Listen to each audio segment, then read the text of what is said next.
Hi, Nana hier von Nanas Knits and Threads. In meiner heutigen Episode 31 möchte ich mit euch über diesen Elefanten im Raum sprechen und über das ein oder andere Projekt, was es jetzt auf die Nadeln schafft. Ansonsten auch gerne über einige Schätzchen, die hier auf euch warten, zwecks der Nitma UFO-Verlosung. Viel Spaß dabei!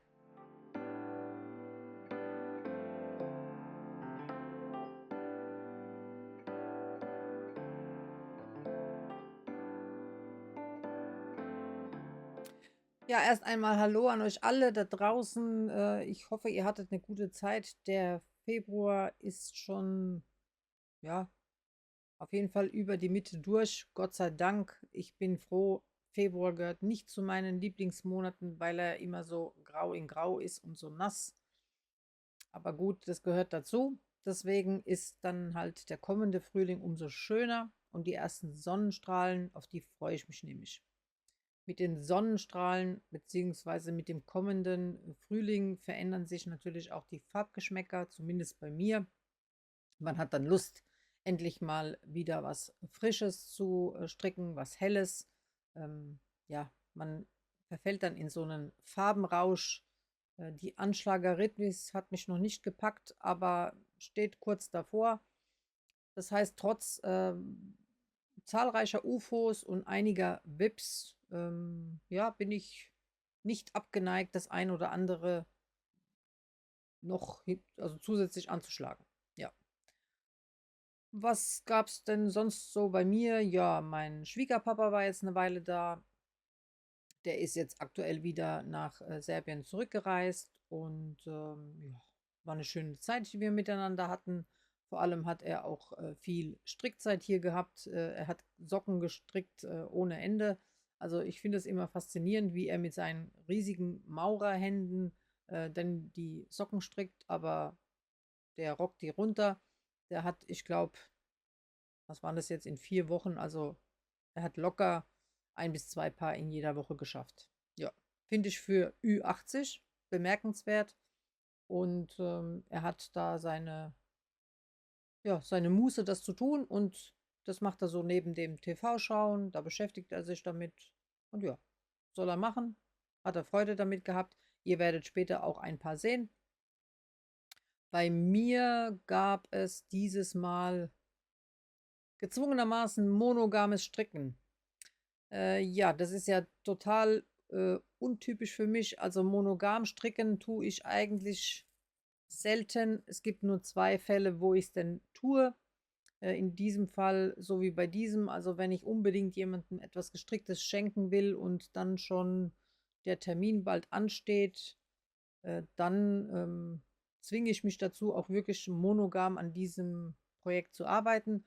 Oder aber, wenn ich irgendwann mal das Gefühl habe, ich habe zu viel auf den Nadeln, also auch mich packt manchmal der Rappel und ich unbedingt aber was anderes anschlagen will und äh, ich sag mal so, genervt bin, naja, genervt ist nicht das richtige Wort, dann die Geduld oder Ungeduld mit mir selbst nicht habe, dass ich das nicht beendet habe und mich dann auch wirklich selbst bei den Ohren packe und sage, nein, du machst jetzt erstmal ein oder zwei Sachen fertig und dann schlägst du es an. Dann stricke ich auch monogam an einer Sache, weil ich die dann unbedingt fertig haben will. Also um mich selbst dann zu belohnen, bestrafe ich mich vorher selbst und zwinge mich dann praktisch, das ein oder andere Projekt fertig zu stricken, die ich ja eigentlich alle auch haben möchte. Aber wie es halt so ist, man schiebt es immer so und denkt, ja, das ist egal, das wird irgendwann fertig. Aber irgendwann wird es eben zu lang und zu viel und auch für mich. Und ich merke dann, ich habe dann nicht genug Nadeln und ich habe wirklich einige Nadeln. Und ja, also das sind die zwei ähm, Anreize, die ich habe, um monogam zu stricken. Ansonsten eben nicht, weil ich denke, ich möchte stricken, wann ich was will und woran ich gerade Lust und Spaß habe. Und es gibt ja niemand, der mir es verbieten könnte, der mich kontrolliert.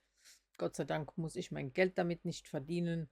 Und ja, dementsprechend fangen wir doch mal an mit dem ersten Finished Object. Ein Strickstück habe ich heute an, und zwar wahrscheinlich heute auch das erste und das letzte Mal. Das ist hier der Giro-Sweater und zwar von Moreka Knit.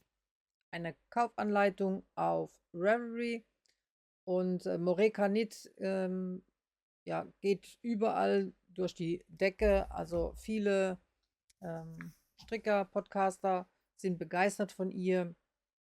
Wenn ich richtig informiert bin, ist das eine Polin und sie ist für ihre Konstruktionen und ihre Details beliebt und bekannt und nimmt immer mehr Fahrt auch auf, auch unter anderem in den USA. Habe ich schon einige Podcasts gesehen, die sehr begeistert sind von ihr. Ja, der Schwierigkeitsgrad des Sweaters wird hier mit 4 von 5 angezeigt. Also ein Anfängerprojekt ist es jetzt nicht unbedingt. Hätte ich ihm jetzt 4 von 5 gegeben, bin ich mir nicht so sicher. Ich weiß auch nicht, wie sie das deklariert und warum. Fand ich jetzt nicht.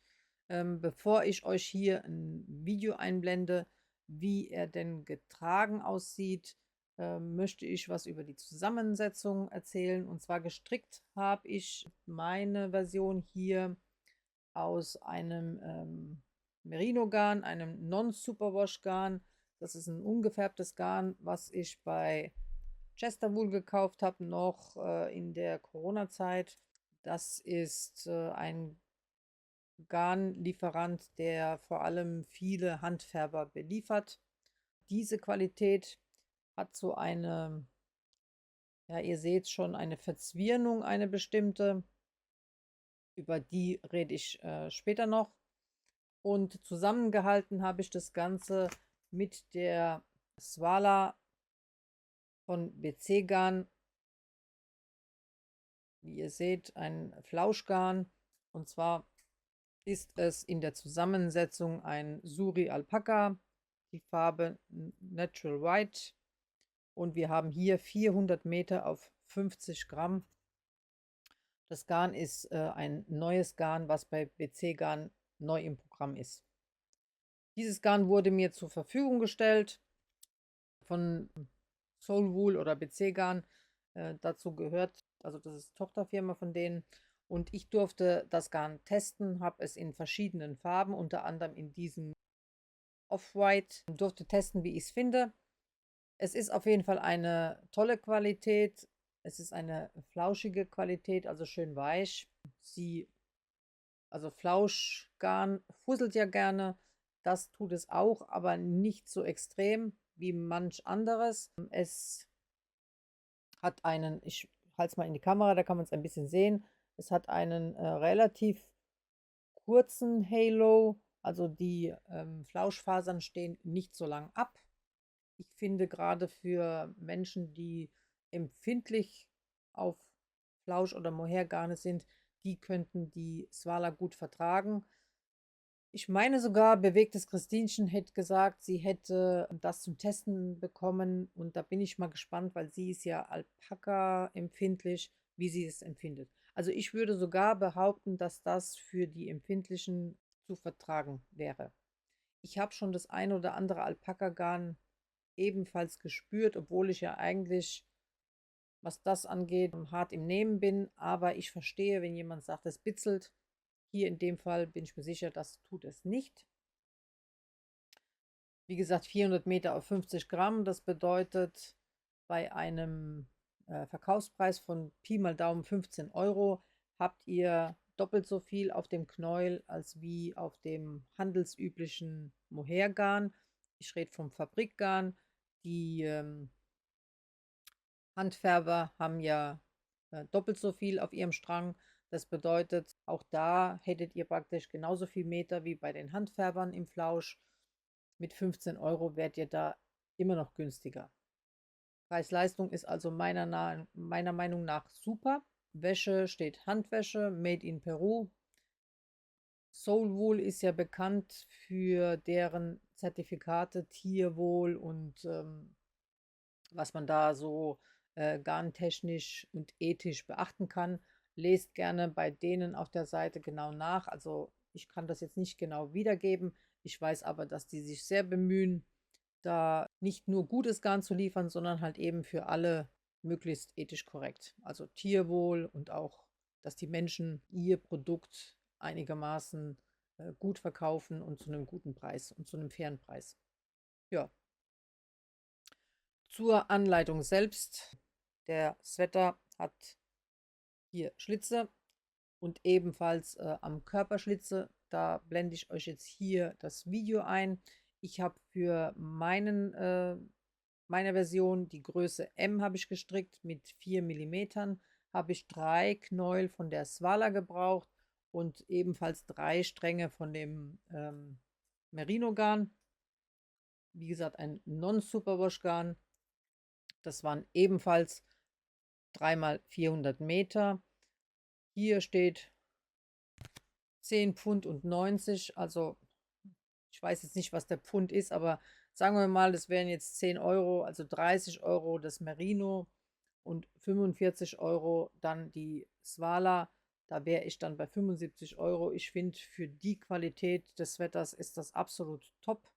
Bin mir sicher, dass das im Geschäft mindestens das Doppelte kosten würde. Und von der Optik her, vom Pilling her, denke ich nicht, dass es irgendwelche Probleme geben wird. Und da bin ich sehr zufrieden. Was ich bemerkt habe, und zwar nicht nur bei diesem Garn, sondern auch bei dem High Twist Garn. Deswegen verstricke ich zum Beispiel High Twist überhaupt nicht gerne, dass mein Maschenbild dann nicht ein einheitliches Bild ergibt. Also jedes Mal, wenn im Garn diese Verzwirnung ist, und hier ist sie noch relativ ja, wenig. Ich hatte schon anderes Garn, da war es noch, also High Twist, ne, noch mehr. Dann wird mein Strickbild nicht mehr so sauber und deswegen vermeide ich High Twist. Das ist der einzige Grund. Von der Qualität her gibt sich das nichts. Was noch? Schwierigkeitsgrad 4. Ja, kann ich jetzt nicht nachvollziehen, warum. Beim Sweater, ich schaue mal, ob es hier eine Rückansicht gibt. Nein, leider nicht. Ich erkläre es vielleicht aber trotzdem. Beim Sweater, ihr fangt mit dem Rückenteil an. Und zwar nicht von oben vom Nacken, sondern hier unter den Achseln und strickt dieses Trapez dann hoch. Das ist den Abnahmen geschuldet, die ähm, etwas anders gearbeitet werden als die üblichen, die man so kennt. Und wenn man das dann beendet hat, das Trapez, dann kettet man ab und nimmt dann praktisch nochmal neu die Maschen auf, um dann auf der anderen Seite das Vorderteil weiter zu stricken und am Ende dann halt eben zur Runde zu schließen, um den Sweater dann bis zum Bündchen runter zu stricken. Bei den Bündchen ist es so, dass man auf eine ganze Nadelstärke runtergeht, also von 4 auf 3 und dementsprechend dann mehr Maschen nochmal aufnehmen muss, damit sich das nicht zusammenzieht, sondern eben gerade bleibt. Das heißt also, ich habe schon gemerkt, also bei den Bündchen, da hat es eine Weile gedauert, bis ich dann endlich durch war und da war ich auch froh drum, zumal ich sag mal so, ich habe den klassischen Strickerfehler begangen. Ich habe gedacht, ich habe die Anleitung gelesen, ich weiß, wie es geht. Ich habe einfach vor mich hingestrickt. Ja, was ist passiert? Ich habe vergessen, dass der Sweater ja links und rechts einen Schlitz hat. Und als ich schon fast über die Hälfte des Bündchens durch hatte, bin ich mal auf die Idee gekommen, wenigstens mal das Bild anzuschauen und vielleicht auch mal in die Anleitung zu schauen und habe dann gemerkt, dass das Bündchen geteilt ist und ich das ja so nicht gestrickt habe. Im Hintergrund tausche ich mich ja immer mit einigen meiner YouTube-Kolleginnen aus. Ja, habe dann meinen Fehler gestanden, habe gesagt, hier, wie kann man denn das, was man sonst immer anderen vorbetet, selbst auch falsch machen? Die meinten dann, man sieht doch den Fehler gar nicht, beziehungsweise meine Freundin weiß ja gar nicht, dass der Fehler da ist. Kann doch auch so gestrickt werden. Und da muss ich sagen, ja, das stimmt. Aber vor allem, wenn ich vorhabe, jemandem das Strickstück zu schenken und mich auf ein Design dann praktisch eingelassen habe und das auch so im Kopf vor mir sehe, dann kann ich nicht weiter stricken, weil mich das dann ärgert die ganze Zeit. Ich denke dann immer, nein, das ist nicht das, was du geplant hattest. Also habe ich, bevor ich mir es lang anders überlegt hätte, wieder aufgezogen und habe das Bündchen dann neu gestrickt. Noch einen zweiten klassischen Fehler habe ich auch getan und das habe ich auch schon in dem ein oder anderen Video erwähnt, dass man das nicht tun sollte. Warum ich es getan habe, ich weiß es nicht. Manchmal ist man aber auch zu bequem oder denkt vielleicht, ja, es wird nicht auffallen. Ich muss jetzt nur mal schauen, ob ich es merke, wo es ist. Ja, hier. Vielleicht kann man es auch sehen. Mal schauen. Und zwar hier, genau hier. Ja, wenn ihr genau hinschaut, dann seht ihr es auch. Da ist mir das eine Garn ausgegangen und ich musste das andere Garn ansetzen und habe das auch gemacht und vernäht. Ja, und das sollte man nicht tun, vor allem auch nicht bei weißem Garn. Ich bin mir sogar sicher, dass ich ganz am Anfang bei der Simone von My Simone in einem ihrer Videos gesagt habe, sie soll das in Zukunft vermeiden.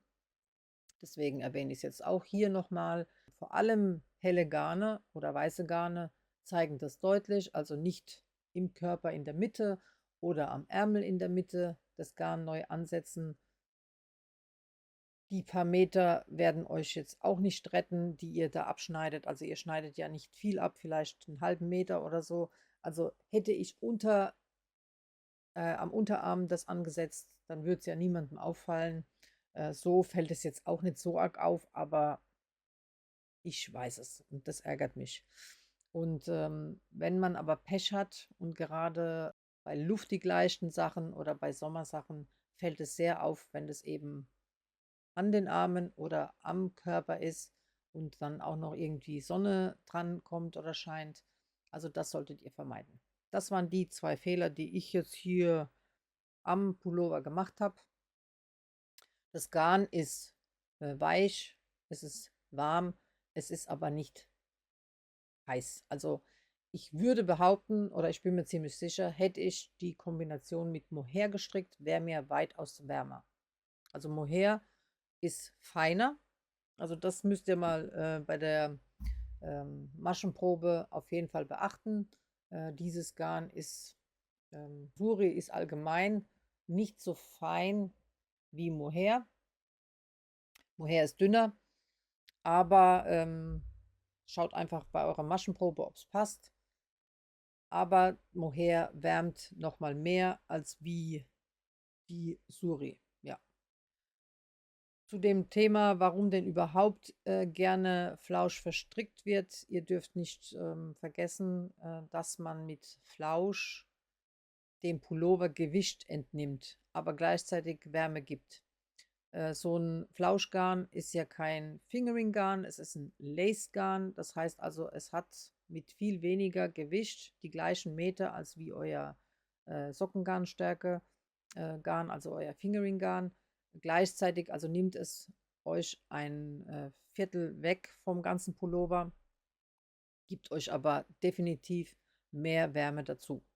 Und deswegen wird nämlich gerne Flausch immer mit dazu genommen, was sich ja oft viele wundern, warum das so ist. Das hat genau den Grund. Ihr habt trotzdem ein wärmendes, aber ein leichtes Strickstück. Apropos Flausch und Mohair, da packe ich mich jetzt gleich selbst bei der Nase. Zu Mohair möchte ich eine Korrektur jetzt hier einfügen. In meiner letzten Episode habe ich gesagt, dass Mohair kommt von der Kaschmirziege. Das ist, wenn mein Hirn schon viel weiter bzw. woanders ist und mein Mund aber gar nicht hinterherkommt. Also nein, Mohair ist von der Angora-Ziege nicht zu verwechseln mit dem Angora-Hasen, wo ihr das Angora-Garn herbekommt. Das heißt einfach nur so. Und Mohair wird eben in verschiedenen Klassifizierungen der Weichheit verkauft. Das heißt also, ihr habt einmal das Super-Kit Mohair, das ist das von den ganz, ganz jungen Babyziegen.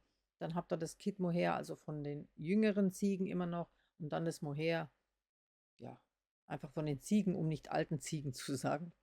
Dementsprechend ist natürlich das Haar viel zarter und weicher und je älter es wird, halt eben störrischer und pieksiger. Deswegen achtet auch darauf, wenn ihr Mohair kauft, was denn genau als Bezeichnung draufsteht. Manchmal hilft es auch nochmal bei dem Hersteller auf deren Webseite zu schauen, was die denn genau zum Mohair sagen. Und so könnt ihr schon mal sicher gehen, ob ihr einfach nur ein Mohairgarn habt in einer, ich sage jetzt nicht in einer herkömmlichen Qualität, also schlecht ist ein böses Wort, oder halt eben in einer viel softeren und weicheren Qualität, die sich natürlich auch im Preis ausschlägt. Das Zweite, wo ich ebenfalls mit meinem Gedanken schon vorangaloppiert bin, während mein Mund irgendwas anderes gesagt hat. Ich habe in meiner letzten Episode gesagt, ich hätte eine 6-Stunden-Woche. Ich meinte natürlich 6-Tage-Woche. Das ist bei uns, ja, wie ich schon gesagt habe, wir sind selbstständig. Nicht die Regel, aber es kommt sehr oft vor. Und wie viele Selbstständige nimmt man auch die Arbeit oft mit nach Hause. Das heißt also, auch der Sonntag ist manchmal mit Arbeit belegt. Nicht immer, aber bestimmt einmal im Monat. Das gehört halt dazu. Dafür kann man halt sich eben das ein oder andere Mal reinnehmen, wo vielleicht Otto Normalverbraucher trotzdem arbeiten müsste. Ja, das ist so. Wir kommen damit klar, aber ich wünschte aus meinem Mund in Gottes Ohr, es wären 6 Stunden und es käme das Gleiche dabei raus. Also wenn ich 6 Stunden im Monat arbeiten könnte, dann hätte ich so viel Strickzeit.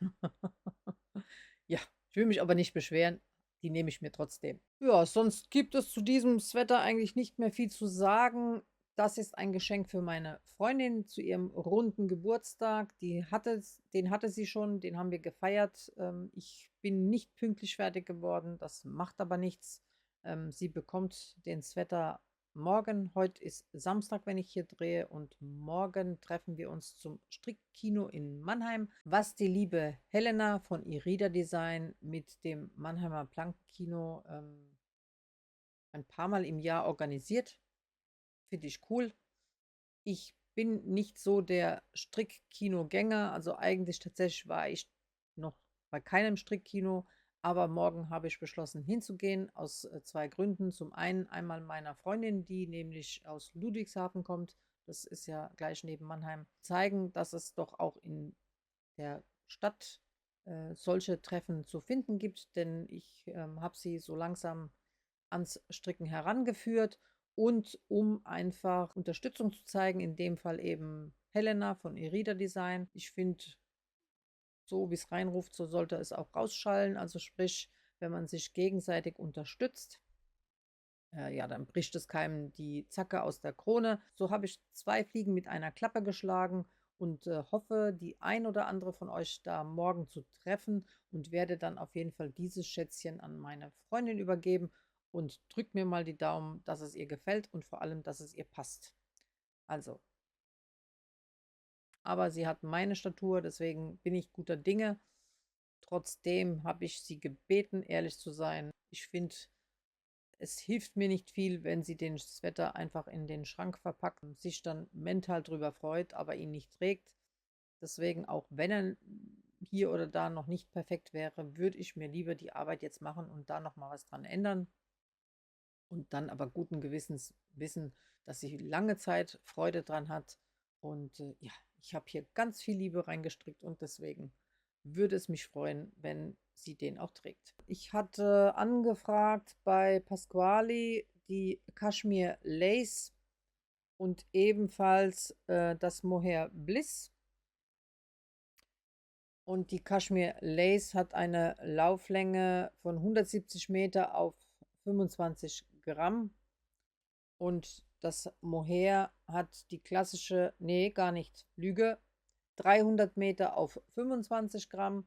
Und ich wollte wissen, wie die zwei sich stricktechnisch miteinander verhalten und wie sich das anfühlt. Und ich habe 3,5 Millimeter genommen, habe 7 Maschen angeschlagen, habe 3 Maschen als I-Cord-Rand gestrickt und an der anderen Seite, an der letzten Masche, KFB gestrickt, also Knit Forward and Back, bedeutet aus einer Masche 2 rausgestrickt und das in jeder zweiten Reihe.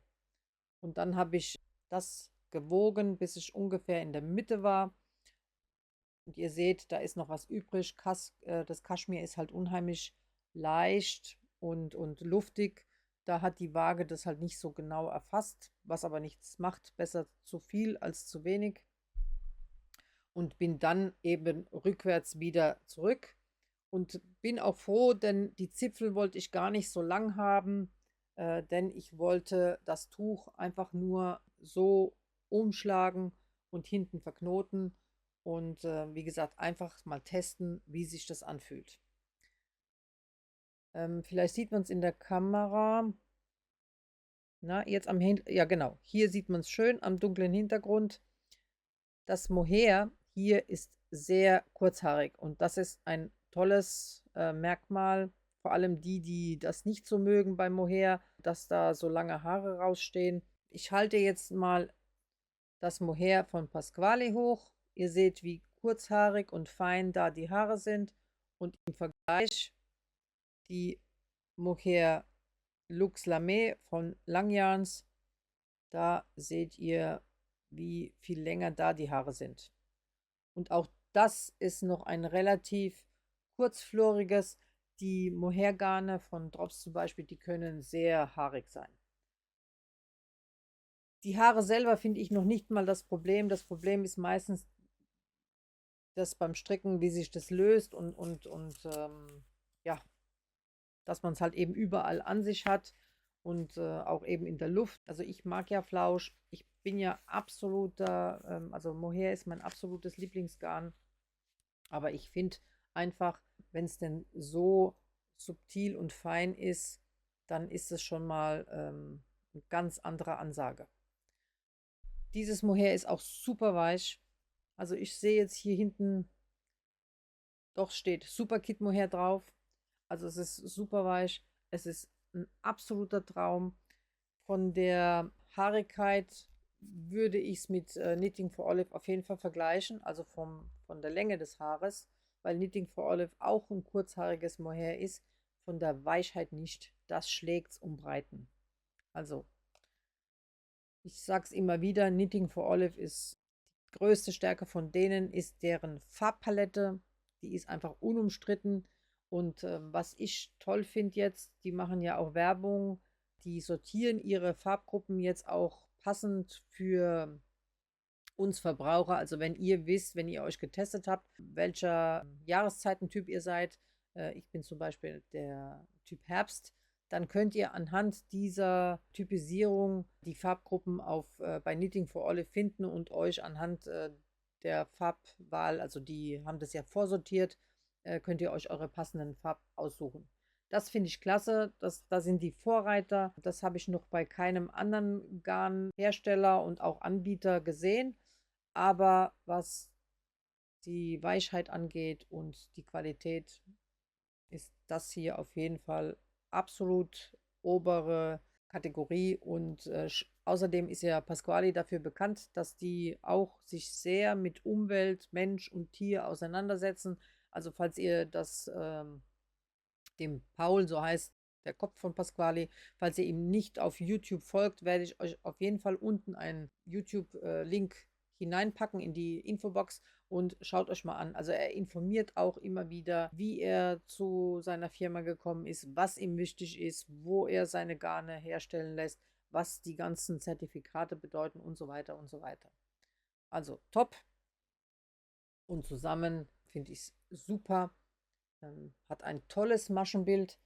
Ich halte es mal in die Kamera. Also es ist noch nicht gewaschen und geblockt. Das ist so klasse geworden. Also ich finde, wenn man es nicht weiß, sieht es aus wie gekauft.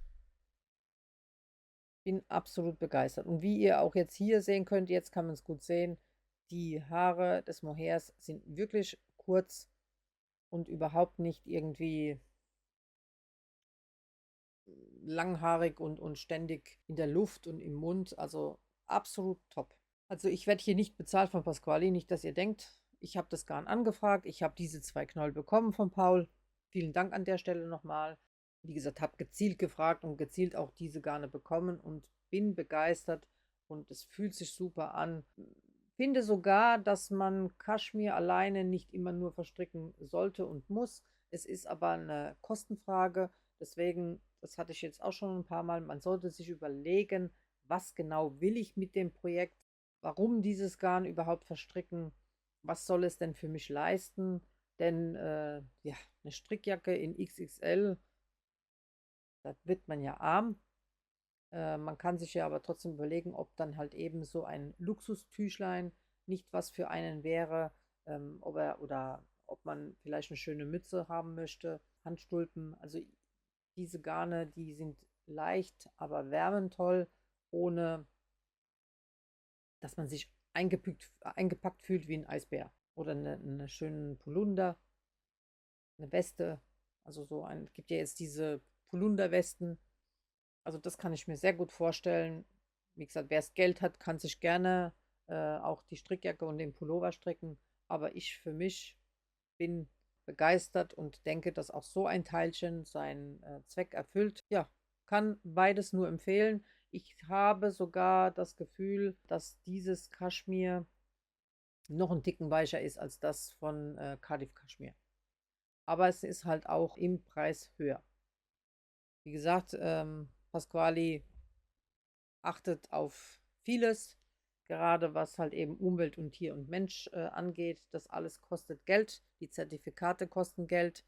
Wer fair bezahlt werden will, da muss das Geld ja auch irgendwo herkommen. Das wird auf uns Kunden umgelegt. Also wir müssen uns schon entscheiden, was uns wichtig ist. Ich finde immer, man sollte von allem in Maßen. Man kann beides bedienen, wenn man denn, wie soll ich sagen, wenn man denn eine gute Mitte findet. Ich habe das letzte Mal auch gesagt, kauft doch lokal. Dann wurde ich gefragt, was ist denn genau meine Definition von lokal kaufen? Fand ich eine spannende Frage.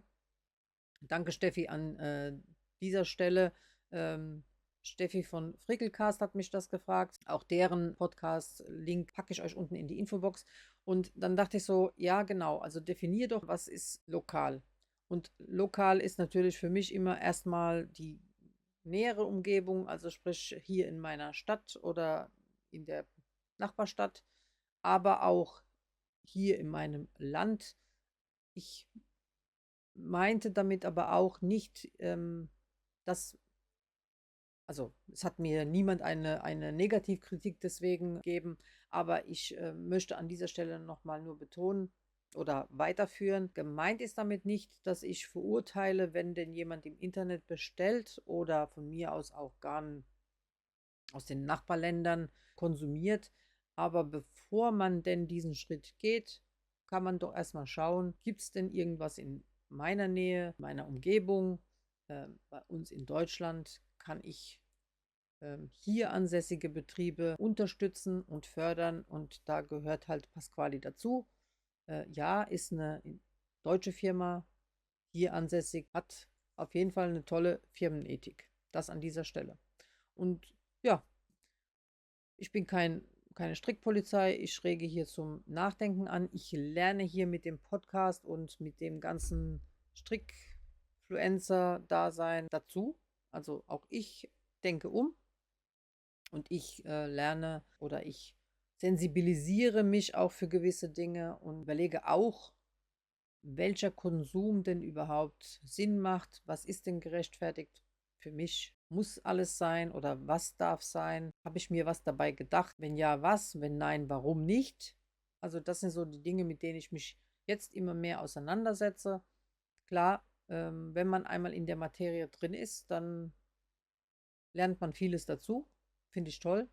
Und das eine führt zum anderen und so verändere ich mich natürlich auch mit der Zeit, beziehungsweise so horche ich auch mal in mich rein und höre in mich rein, was denn mir überhaupt wichtig ist. Also ich bin kein Moralapostel, also ich möchte hier niemanden zwangserziehen, das kann ich sowieso nicht leiden, wenn mir jemand erzählt, was richtig und was falsch ist. Deswegen, das möchte ich hier an dieser Stelle auch euch nochmal sagen. Das soll kein Angriff auf irgendjemand sein oder irgendwie was schlecht machen, aber man sollte doch seine Strickstunden, die man da verwendet, nicht einfach nur so in den Äther verpuffen lassen, sondern die möglichst sinnvoll nutzen für einen selbst. Und in dem Sinne vielleicht Projekte gezielt wählen und auch das Garn und damit man halt eben lang Freude dran hat. Und das ein oder andere Garn gibt einem dann auch nochmal ein gutes Gefühl, wenn man dann weiß, dass halt Firmen wie Pasquali oder Soulwool, also da gehört ja Kremke und BC Garn dazu, dass die halt eben auch ihren Part dazu tun, damit unsere Umwelt nicht so geschädigt wird davon, damit die Menschen, die das produzieren, fair behandelt werden, fair bezahlt werden. Und ja, finde ich toll, denn ja, wir wissen ja, dass in der heutigen Zeit ähm, Geld oft über den Menschen steht. Das heißt, Kapital, Gewinn zählt mehr manchmal wie der Einzelne oder nicht nur manchmal, sondern oft. Und deswegen finde ich das umso schöner, wenn es sich denn doch bei der einen oder anderen Firma hervorhebt, dass es auch andere Punkte gibt, die verfolgt werden. Ja, um es mal so zu sagen. Also, ja, so an dieser Stelle, was bedeutet lokal? Definiert es für euch. Ich habe auch von einigen gehört, sie hätten nichts um sich rum, sie müssen bestellen. Das finde ich auch völlig okay. Aber ich meinte das in diesem Aspekt, dass man nicht einfach sinn- und wahllos beim nächsten Sale drauf packt und kauft und wieder und wieder. Also auch ich stelle euch ja hier Codes vor. Freue mich ja, wenn ihr Garne günstig bekommt, aber ihr seid ja nicht dazu gezwungen oder animiert, jedes Mal auch zu kaufen.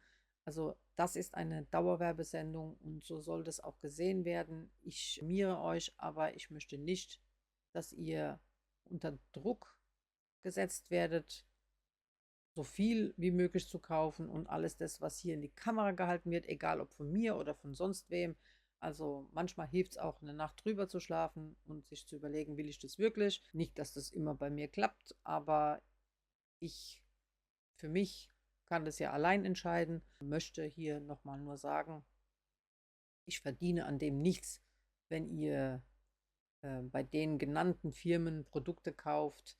Ähm, ja, es ist einfach nur ein Informieren und ein Teilen meiner Erfahrungen. Ihr könnt damit machen, was ihr meint. Ich hoffe mit Bedacht. Ich hoffe, ihr habt dann Freude daran und nicht am Ende einen leeren Geldbeutel und konsumiert immer mehr, weil eben Nana, X und Co.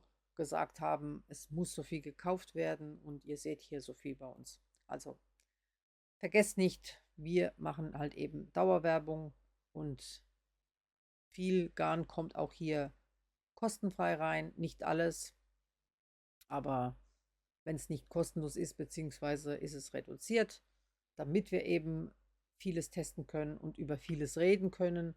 Das bringt das Ganze hier nun mal mit sich, aber ja, ich möchte es nur immer wieder mal betonen. Ja, jetzt habe ich lang genug gequatscht und möchte zu dem nächsten Punkt übergehen. Und zwar zum einen habe ich ja hier meinen Kiss from a Rose Shawl an. Das ist eine Kaufanleitung auf Ravelry. Das war eine Anleitung für das Adventskalender-Set von Steffi von Zauberkunstgarne. Könnt ihr, wie gesagt, entweder als Set mit kostenloser Anleitung bei Steffi im Shop kaufen oder halt eben ohne Garn auf Ravelry bei mir auf Nana Designs nur die Anleitung. Das sind 4 Stränge Fingering, die ihr doppelt haltet und mit 4,5er Nadeln durchweg doppelt verstrickt.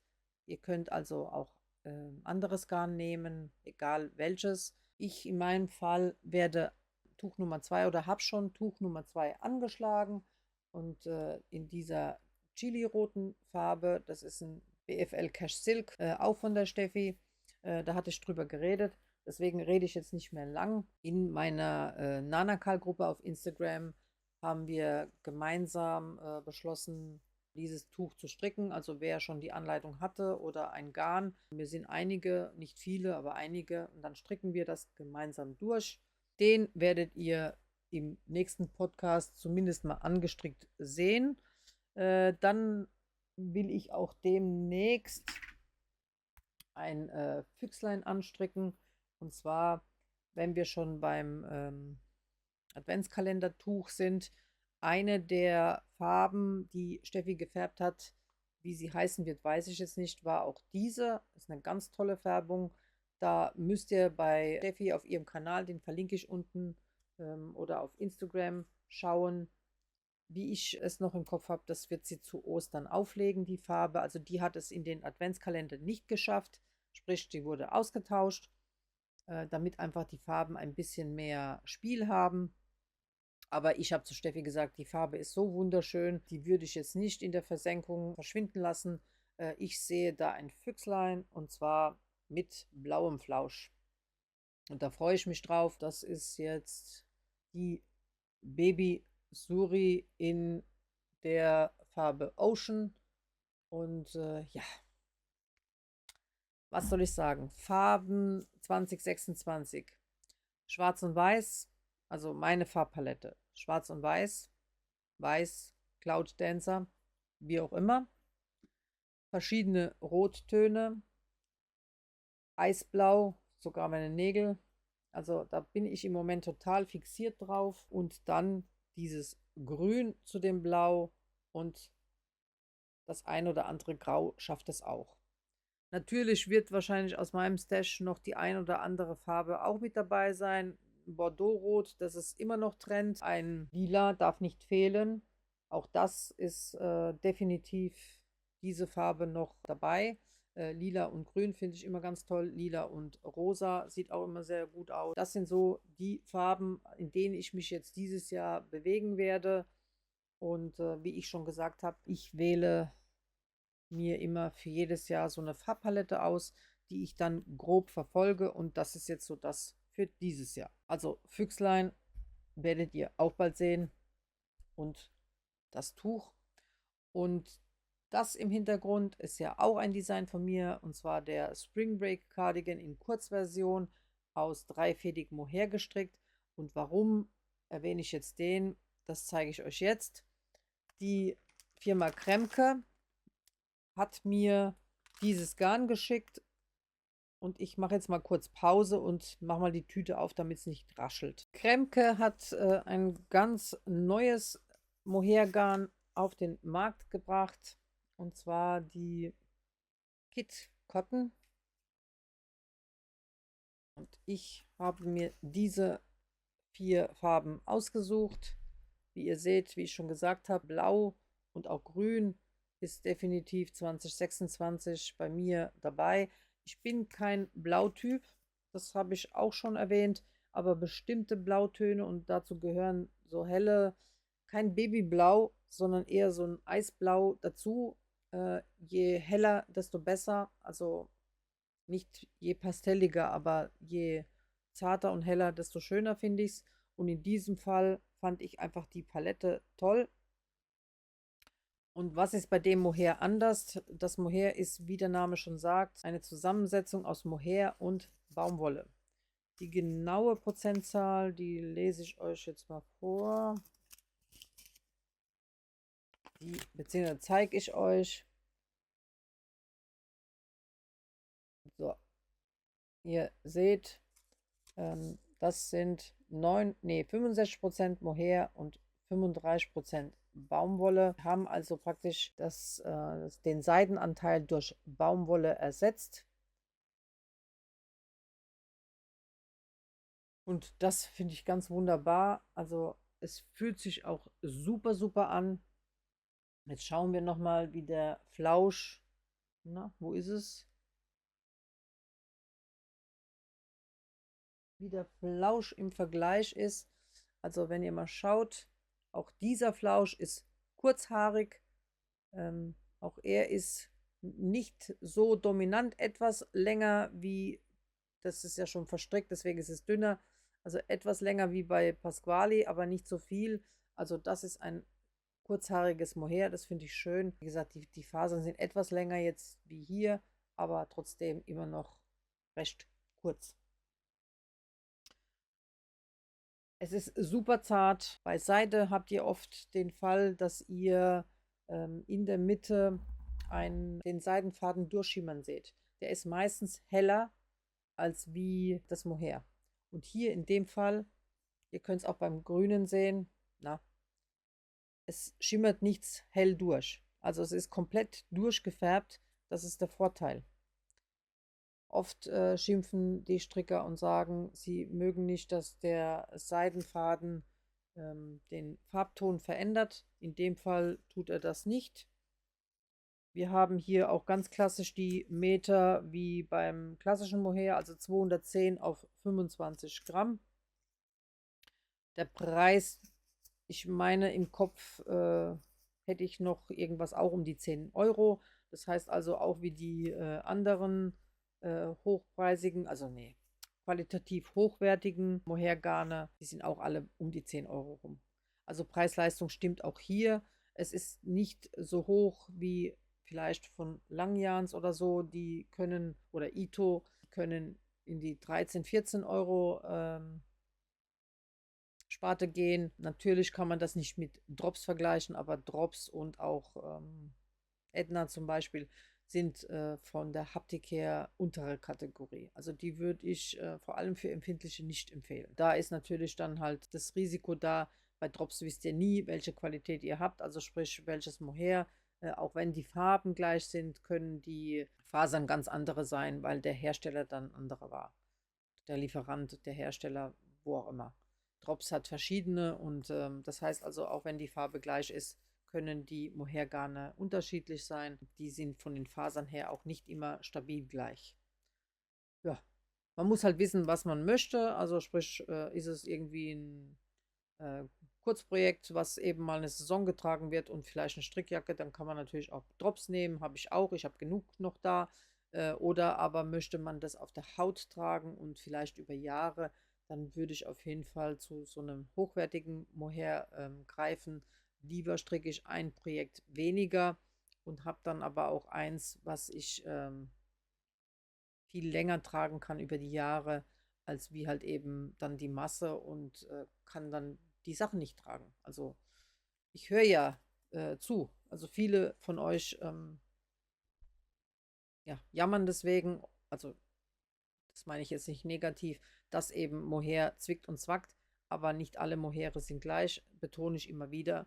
Von diesem bin ich begeistert. Wie gesagt, von Pasquali, von dem auch. Auch von Langjans ist gut. Das finde ich auch toll. Das ist nämlich auch super Kit. Aber das ist dann halt eben flauschiger. Müsst ihr, da sieht man es gut, müsst ihr halt wissen, was ihr wollt. Aber was soll es denn jetzt überhaupt werden? Und zwar nochmal jetzt auf diesen Cardigan, um auf den zurückzukommen. Das soll ein weiterer Spring Break Cardi werden. In dem Fall eben dreifädig gehalten mit der Kit Cotton. Und da freue ich mich drauf, dass ich das testen darf und eben einen weiteren Spring Break Cardi in diesen tollen Farben mir stricke und vielleicht dann halt eben irgendwie so ein Oberteil dazu oder vielleicht so ein Oberteil dazu. Eigentlich sollte das ja, nee, verrate ich nicht. Schauen wir mal. Also wie gesagt, das wird auch in den nächsten Videos ein Thema und damit wären wir durch. Kommen wir jetzt zum Thema Knit My UFO. Nein, bevor ich zum Knit My UFO-Thema komme, möchte ich doch noch was hier hineinschieben. Und zum einen erstmal ist eine ganz unerwartete, aber liebe Post angekommen. Vielen Dank an dieser Stelle an Margareta. Und ich habe ganz tolle Socken erhalten. Ich bin da immer wieder geflasht davon und ich freue mich so darüber. Natürlich trage ich sehr gerne Socken, stricke nur nicht immer so gerne welche. Und wieso bin ich nicht vorher darauf gekommen, mit dem Wollrest ein Lavendel-Section zu stricken? Das ist so genial und das riecht so gut. Also Margareta, ich habe mich so gefreut. Vielen, vielen Dank. Ich werde die auf jeden Fall sehr gerne tragen. Ich trage super gerne gestrickte Socken. Wie gesagt, ich komme nur selten, mir selbst welche zu stricken. Denke halt immer, ich müsste in der Zeit ja noch was anderes stricken. Wunderbar. Liebe sie. Liebe das Muster, liebe die Farbe. Du musst mir mal deinen Ravelry-Namen nennen. Ja, danke an dieser Stelle. Ich bin geflasht. Also ich erwarte sowas nicht und freue mich deswegen umso mehr. Das ist Nummer eins. Nummer zwei ist, ich hatte vorhin erwähnt, dass mein Schwiegervater Socken gestrickt hat. Das sind seine. Er strickt die immer so, also ich glaube Sternchenspitze heißt das. Dann die klassische Käppchenferse und er hat sie gestrickt aus der Raggi-Wolle von wem ist die? Ich schaue noch mal kurz. Gekauft bei Edna und die ist von Jaibe, genau. Ich kann die beiden nie auseinanderhalten, aber auf jeden Fall, er war super begeistert. Aus einem Knäuel hat er 2 Paar gestrickt. Das eine Paar ist für mich, das andere Paar verschenkt er jemand anderem. Fand die auch super toll und kann ich auch nur weitergeben. Also ich habe hier im Ort Lana Grossa und ich habe auch einige Lana Grossa Haare, sag ich, Lana Grossa Garne hier noch im Stash. Ich habe, was habe ich noch? Ich habe Zauberball, habe noch Krönchenwolle, also die Regia Premium. Ich muss sagen, von all den Garnen ist mir auch die Regia Premium in der Qualität Kaschmir am liebsten. Und mit keiner anderen habe ich so gerne gestrickt wie mit der. Also da habe ich noch im Stash, glaube ich, 2 oder 3 Knäuel. Hüte ich auch, beziehungsweise die möchte ich auch bald verstricken. Aber von Preis-Leistung bin ich total begeistert. Nicht, weil ich Strickfluencer bei Edna bin. Ich versuche hier immer möglichst ehrlich zu sein und zu sagen, was ich denke. Aber in dem Fall, das ist eine Entdeckung für mich gewesen. Die ist anders. Die ist also nicht super weich, aber auch nicht irgendwie grob oder kratzig. Aber sie ist auch von der Fluffigkeit nochmal dicker als die Standardwolle.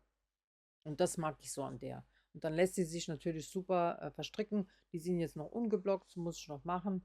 Aber die lässt sich super verstricken, ist angenehm, geht zügig von der Hand und er fand die halt auch toll und da freue ich mich drüber. Und wenn ich schon Edna erwähne und Raggi und so weiter, ihr erhaltet Nana X Edna einen Rabatt auf alle Garne bei Edna aktuell 25%. Ich packe euch den Rabattcode unten nochmal rein in die Infobox. Genau so, wie er geschrieben ist, müsst ihr das dann auch angeben. Also wenn es euch interessiert, könnt ihr gern vorbeischauen. Ich habe von Edna Garn erhalten.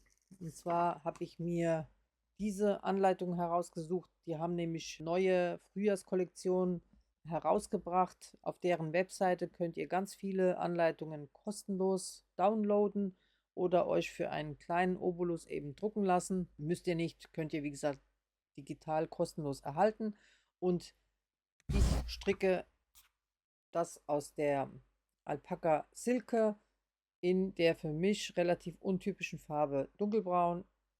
Das hat sich meine kleine bzw. jüngere Nichte ausgeliehen, ist irreführend. Sie ist Studentin, aber ich finde es schöner, klein und groß zu sagen, statt wie jünger und älter.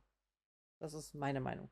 Also, das wird eine Strickjacke für sie. Darf das Garn testen. Ich habe aber letztens gesehen, per Zufall, dass es wohl genauso ein Garn bei Sandnes Garn gibt, was natürlich dann preislich, oder was heißt natürlich, aber ich erwarte, dass es bei Sandnes Garn wahrscheinlich teurer ist, als wie es eben auf Ednas Seite sein wird.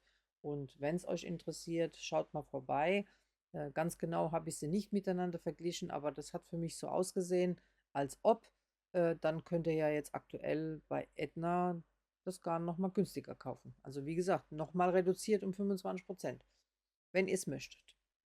Ich erhalte da kein Geld, es gibt keine Prozente oder sonst was dafür. Es fühlt sich super weich an. Ich habe eine Maschenprobe schon mal gemacht. Also Maschenbild ist schön, finde ich sehr gut. Es ist auch sehr luftig und leicht. Es ist angenehm. Man spürt die Seide, also das ist wirklich ein seidiges Gefühl. Bin mal gespannt auf der Haut. Piekst mich das Alpaka nicht. Bin wie gesagt gespannt, ob meine kleine Nichte irgendwie was dazu sagt. Hoffe mal nicht, im Sinne von, sie darf nur Positives sagen. Ja, warten wir es ab. ich werde euch auf jeden Fall berichten. So, an dieser Stelle möchte ich jetzt aber zum UFO-Thema überwechseln. Und dann fange ich einmal mit einem UFO von mir an. Wir reden hier vom Eva Cardigan, Kaufanleitung von Petit Knit, gestrickt aus dieser Beara. Das ist ein britisch-irisches Garn, ein irisches Tweed, was hier versponnen ist und womit auch zur Firma Soulwool gehört, die da alte Schäfer und Spinnereien unterstützen mögen. Und ich habe mal den ersten Strang verstrickt. Ihr könnt jetzt hier in der Kamera noch nicht die Farbspiele sehen. Also da sind so kleine, das ist so ein grün-grau. Ah, doch, da sieht man es ein bisschen. Und da sind so kleine fliederfarbene und limonengrüne Flecks drin. Ich hoffe, dass wenn es gewaschen und gespannt ist, dass man es mehr sieht. Vielleicht erkennt man es hier. Ja, da ab und an sieht man so einen Flieder. Das Garn ist ein robustes Garn. Es ist aber immer noch für mich relativ weich.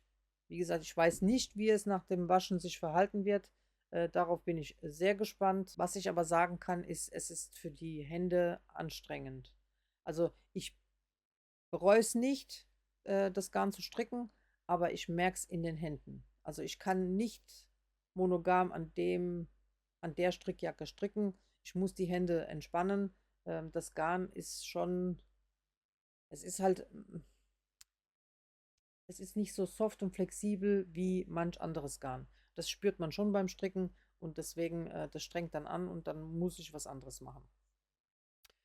Das Garn wurde teilweise mir zur Verfügung gestellt von Soulwool zum Testen, aber ich habe mir auch genauso viel nochmal gekauft, beziehungsweise 2 Stränge haben die zum Testen mir gegeben und den Rest habe ich mir dazu gekauft, weil ich einfach total begeistert war von der Farbe und auch von der Haptik. Ich möchte einfach dieses Jahr mehr robustere Garne wieder verstricken. Da habe ich eigentlich richtig Lust drauf. Denn ich glaube, da gehe ich auch in der nächsten Episode drauf ein.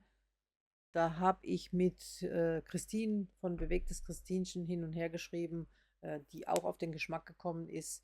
Es ist einfach nicht, Wolle und Wolle ist einfach nicht gleich. Ich habe auch in Serbien festgestellt, dass die besonders weichen Garne nicht so wärmend waren wie halt eben diese Garne. Beziehungsweise, nein, ich will mich korrigieren. Das sind ja auch oft Superwash behandelte Garne und das Superwash ist ja auf der Wolle ein, das ist ja chemisch behandelt, genau, und da werden die Fasern geglättet, damit eben kein der Filzvorgang unterbrochen wird und so weiter und so weiter. Aber das bewirkt halt auch, dass genau diese Strukturglättung, dass eben die Wärmedämmung eine ganz andere ist. Das heißt nicht, dass mir in den Pullovern kalt war, aber es ist halt doch nochmal ein Unterschied zu einem unbehandelten Garn, was in dem Fall halt eben hoffentlich ein Vorteil sein wird und deswegen eine Strickjacke und wir werden es sehen.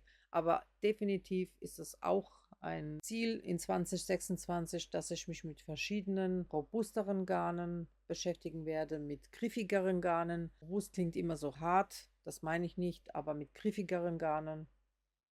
Und weich ist auch nicht in jeder Lebenslage das Idealste. Also wir werden darüber uns austauschen. Warten wir mal ab, was in 2026 kommt und dann können wir näher darauf eingehen. So, aber nicht mein UFO. Ich habe diverse Kontakte angeschrieben. Ich war so frei und so frech und habe gesagt, hier habt ihr Lust, XYZ, die Verlosungsaktion zu unterstützen. Ich würde mich freuen. In dem Zuge mache ich auch hier für euch Werbung. Win-Win. Also zum einen erzähle ich über das Produkt, das ist ja schon mal für die Spender gut. Und zum anderen erhaltet ihr tolle, coole Sachen, von denen ich mich auch überraschen lasse, weil ich vorher nicht weiß, was geschickt wird. Also, es war vorher schon eine Dauerwerbesendung und sie wird es auch weiterhin bleiben. An dieser Stelle, ihr seht jetzt Produkte, die am Ende der Knit My UFO Aktion verlost werden. Also ihr könnt immer noch einsteigen und immer noch mitmachen. Bedingung ist, dass ihr ein UFO habt, was 4 Wochen oder länger bei euch auf den Nadeln ist und nicht gestrickt wurde, was aber endlich mal Liebe finden soll und wenn möglich bis zum 30. April beendet werden sollte, denn nur dann könnt ihr an der Verlosung teilnehmen, wenn ihr also das Produkt beendet habt oder das Projekt. Wenn ihr mich unter eurem Beitrag verlinkt und den Hashtag NitMyUFO2026 oder NitMyUFO2026Kall drunter schreibt. Dann kann ich euch finden und in den Lostopf packen. Es ist nicht zwingend notwendig, dass ihr in der Gruppe seid, aber in der Gruppe motivieren wir uns eben gegenseitig und ja, neugierig sind wir auch. Wir wollen mal sehen, wer was auf den Nadellangen hatte, warum und vor allem, wie es denn am Ende ausschaut. Und jetzt kommt meine letzten Minuten hier mit Lieblingswerbung, die ich sehr gerne für euch mache, weil sie ja auch zu euren Gunsten ist. Als erstes möchte ich euch hier 2 Stränge zeigen und die wurden zur Verfügung gestellt von Frau Wölfchen. Ihr kennt sie bestimmt über Instagram und zwar ist sie, die liebe Heike, bekannt für Workshops, Wissen und Inspiration für Spinner und Spinnerinnen und Stricker und Strickerinnen. Und sie macht exklusive Garne und Fasern, wie sie sagt, mit Seele. Soviel ich weiß, färbt sie mit Naturfarben und sie organisiert aber auch, und damit fange ich jetzt als erstes an, bei mir in der Nähe in Worms das Wollcraft Festival. Hier die Adresse. Da war ich letzten Sommer und werde auch dieses Jahr versuchen, wieder hinzugehen. Der eine Tag fällt auf den Geburtstag von meinem älteren Sohn, aber ich kann ja den anderen Tag gehen. Also da würde ich mich auf jeden Fall drauf freuen oder freue mich auf jeden Fall darauf. Notiert es euch, wenn ihr Lust habt. Ist eine tolle Location, gibt super Essensangebot, also Kaffee und so weiter. Die Stimmung war auch sehr gut. So, und wir haben hier einmal die Southdown Socks. Das ist Schurwolle Southdown 100%, 400 Meter auf 100 Gramm. Was hat sie dazu geschrieben? Es ist reine Schurwolle, 28 Mikron. Es ist ausgeprägter Crimp für Luftigkeit und Elastizität. Hervorragende Wärme- und Feuchtigkeitsaustausch. Keine kalten oder klammen Füße. Robust, langlebig, angenehm griffig. Fluffige Optik, aber übliche Sockengarnlauflänge. Und man soll es aber trotzdem mit normaler Nadelstärke verstricken, auch wenn es dicker wirkt. Ich finde sowohl Farbe als auch Garn super. Gefällt mir sehr, sehr gut. Und bin jetzt schon neidisch auf diejenige, die es denn erhält. Es ist griffig und robust, aber es ist jetzt nicht unangenehm. Also ich finde das genau richtig, finde das super und kann mir das sehr gut vorstellen an den Füßen. Also, und es gibt doch, ach, das mit einem tollen Muster, klasse. Das nächste Garn ist dann dieses hier, das ist das Shropram Socks Schurwolle von Shropshire, 83% und Rami 17%. 400 Meter auf 100 Gramm. So, ich zeige es nochmal, wie es geschrieben wird. Bin da ein bisschen überfragt, das ist für mich neu. Muss ich sie mal ganz genau fragen, wie man es ausspricht. Shropshire Wolle gehört derselben Familie an wie das Southdown. Es ist 31 bis 33 Mikron, kombiniert mit Rami. Das ist pflanzliche Bastfaser aus Nessel. Strapazierfähig, formstabil und wenig filzanfällig. Rami sorgt für glatten Griff und dezent melierten Effekt. Ideal für alle, die sich an reine Schurwolle für Socken herantasten möchten. Also wer es mal testen will, sollte mit der anfangen. Ich finde es interessant. Die hat eine höhere Mikronzahl als wie die andere, aber von der Griffigkeit her, vom Anfassen, fühlt sich die hier weicher an. Definitiv beide super. Bin neidisch. Freue mich, wer es denn gewinnt. So, vielen Dank an Heike und nochmal, Save the Date. Dann hat mir die liebe Iris, eine Followerin auf Instagram und YouTube, die auch in den Kall-Gruppen immer mit dabei ist, also eine Privatfrau, äh, begeisterte, kreative Mitstreiterin, dieses Paket hier geschickt. Ein tolles äh, Blown Yarn, und zwar die Firma, also Infinity Hearts Lily, in einem schönen Bärenton in Pullovermenge. Wir haben hier 50 Gramm, 100 Meter, also DK-Stärke. Absolut klasse. Hat sie abgegeben. Sie hat die Farbe schon zweimal verstrickt, beziehungsweise das Garn, und hat beschlossen, Knitmeyer UFO zu unterstützen. Also sie ist auch in der Gruppe drin. Vielen Dank an der Stelle, Iris.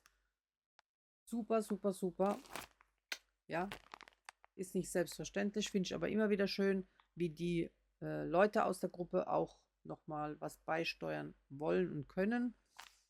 Und sie hat mich auch nochmal beschenkt, und da war ich auch ebenfalls dankbar. In diesem kleinen Täschchen gab es äh, ganz spezielle Stricknadeln, nein Quatsch, Häkelnadeln.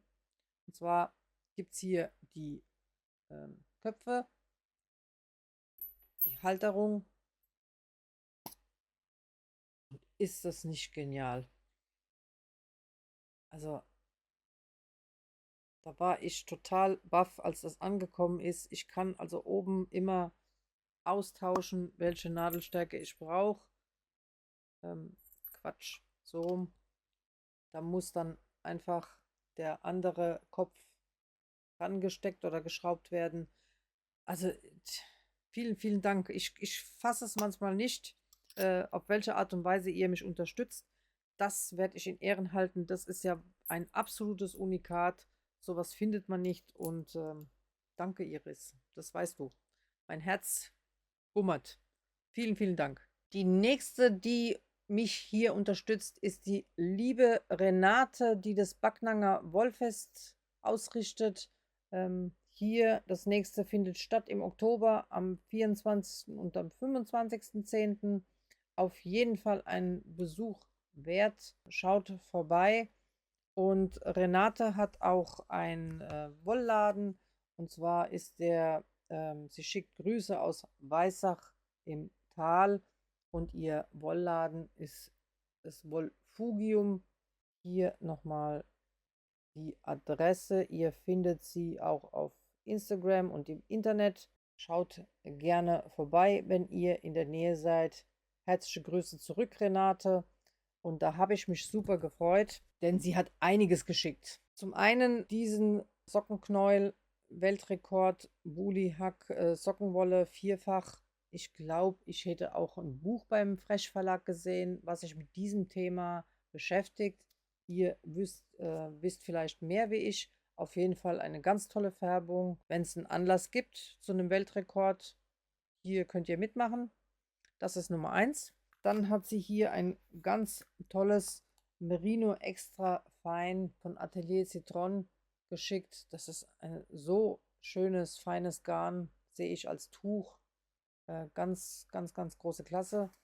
Und die Filigran Color, vielleicht interessiert es jemand, das ist die Nummer.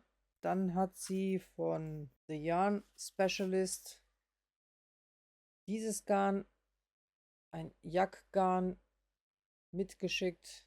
325 Meter auf 50 Gramm kann man ebenfalls in einem Tuch verstricken. Auch ein ganz toller Bärenton von Lotus Yarns, diese zwei Stränge. Ich sehe, dass das von der Kölner Wollbörse ist. Ariane Cook ist der Name. Und das Garn ist 10% Seide, 58% Baumwolle und 32% Leinen. 150 Meter auf 50 Gramm.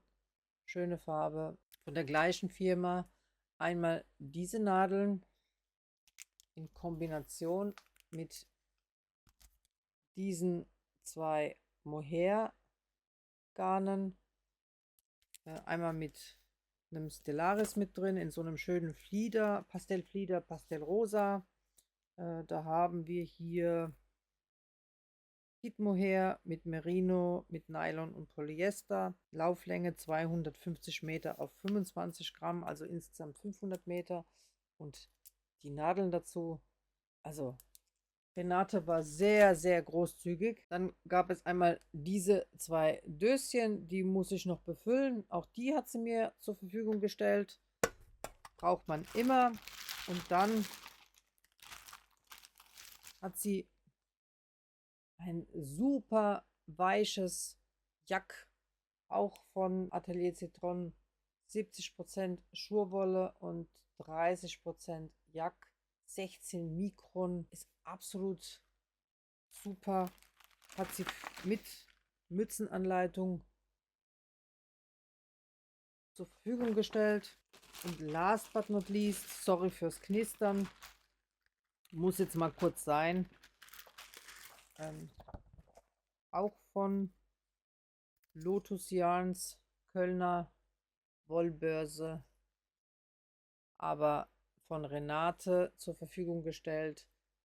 Fühlt sich schön weich an. Und dazu diese Anleitung, dann könnt ihr das euch daraus stricken. Finde ich eine ganz tolle Idee und freue ich mich super drüber. Vielen Dank, Renate. Also ich war einfach sprachlos. Es kam das erste Paket an und schon einen Tag später schon das zweite Paket. Und die Nachricht von Renate, dass sie sich nicht hat zurückhalten können. Sie hat gemeint, sie möchte noch was schicken. Also vielen, vielen Dank. Schaut, wie gesagt, bei ihr vorbei. Schaut beim Backnanger Wollfest vorbei. Merkt es euch. Es wird auch nicht das letzte Mal sein, dass ich es erwähne. Aber hier, so kann man es besser sehen. Wolfugium, besucht sie. Sagt gerne einen Gruß von mir, würde ich mich freuen.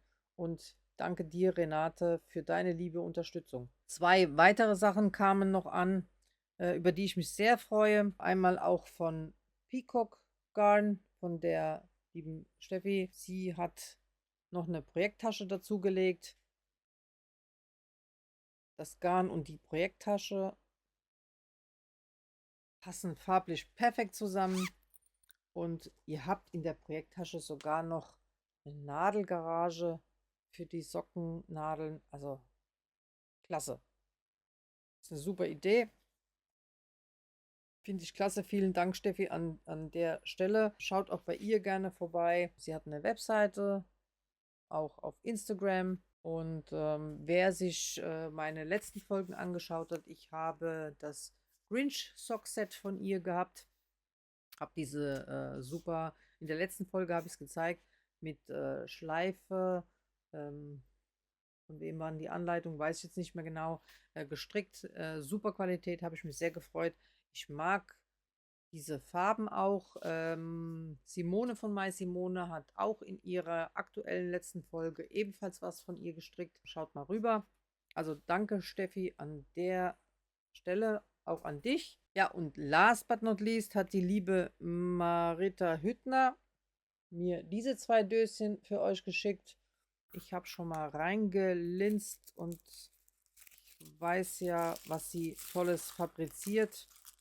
Und in dem ersten Döschen, da haben wir die Glas-Minis drin. Also sie produziert diese Glas,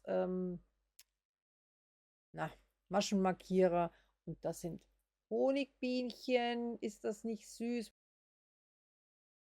Also absolut Zucker. Ich schreibe euch unten ihren Instagram-Namen auf. Sie hat keine Webseite, so viel wie ich weiß. Aber ihr könnt sie anschreiben. Sie macht zuckersüße Sachen. Da könnt ihr mal schauen, wann sie produzieren kann. Aktuell hat sie Stopp, weil sie so viele Aufträge hat. Aber wer Geduld hat, kann ja ein bisschen warten und dann sich wunderschöne Sachen bei ihr bestellen. Habe ich auch schon gemacht. Ich habe einen Fuchs, ich habe ein Einhorn, ich habe, ach Gott, ich weiß gar nicht, Schnecke. Ich glaube, da ist auch eine dabei. Genau, Maulwurf. Also seht ihr auch hier eine tolle Erdbeere, die habe ich noch nicht. Vielleicht kann ich es nochmal so zeigen. Da ist aber auch ein Schneckchen dabei. Und sie hat für meine große Nichte ganz goldige Croissants gemacht. Meine große Nichte habe ich auch ans Stricken jetzt ein bisschen rangeführt. Und damit es noch mehr Spaß macht, habe ich ihr Glasminis bestellt zu Weihnachten. Und das waren Croissants.